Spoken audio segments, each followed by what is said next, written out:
Questa è l'ultima occasione di incontro che dà collocazione definitiva all'opera che ha vinto il terzo premio nell'edizione 2023 del concorso di pittura, Premio Mestre di Pittura. Con questa iniziativa appunto chiudiamo quella edizione proprio nei giorni in cui la giuria tecnica ha completato la selezione dei 60 finalisti dell'edizione del 2024. Quindi il Premio Mestre, come si vede, è un'attività che copre tutta un'annata con le sue varie iniziative. Da oggi avremo anche i nominativi dei 60 finalisti di questa nuova edizione e partiranno le iniziative, diciamo, divulgative e poi espositive di settembre della mostra dei finalisti. La mostra dei finalisti verrà inaugurata il 13 di settembre e sarà aperta al pubblico fino al 20 di ottobre. Quindi adesso siamo già proiettati su queste organizzazioni e la soddisfazione è di avere a Laurenziano una collezione di 6 opere, perché sono tutte derivate dalle precedenti edizioni, e quindi si va a incrementare questa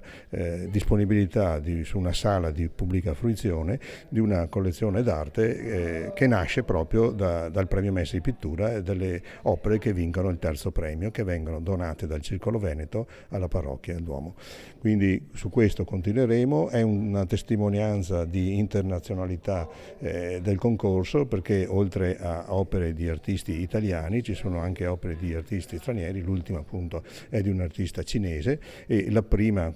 consegnata nella prima edizione in cui abbiamo fatto questo dono laurenziano è di un'artista coreana. Quindi è una testimonianza anche del percorso e dell'apertura del Premio Mestre a partecipazioni senza limiti anche geografici, e quindi è una soddisfazione poterli avere anche presentati non solo nella fase di candidatura, non solo nel momento dei finalisti, ma anche in questi depositi costanti e permanenti in questi luoghi della città. Laurenziano è una sede importante nella storia della città, perché è un edificio tra i più antichi che c'è nella città di Mestre,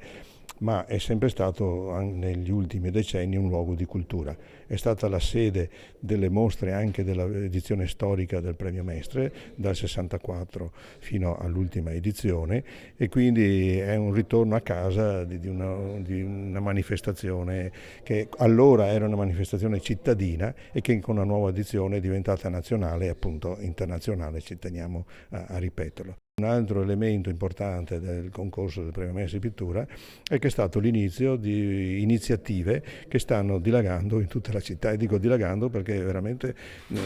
8 anni fa, quando abbiamo fatto la prima edizione, non c'era granché a Mestre di manifestazioni di questo tipo, e poi una dopo l'altra, un po' per imitazione, un po' per partecipazione, un po' per nuove iniziative, adesso sono moltissime le iniziative espositive di varie arti nella città, di quindi momenti culturali importanti. Il Premio Mestre di Pittura rimane il Premio Mestre di Pittura, quindi la sua specificità e libertà è ben incanalata sul tema pittorico, quindi questo è una cosa che dà una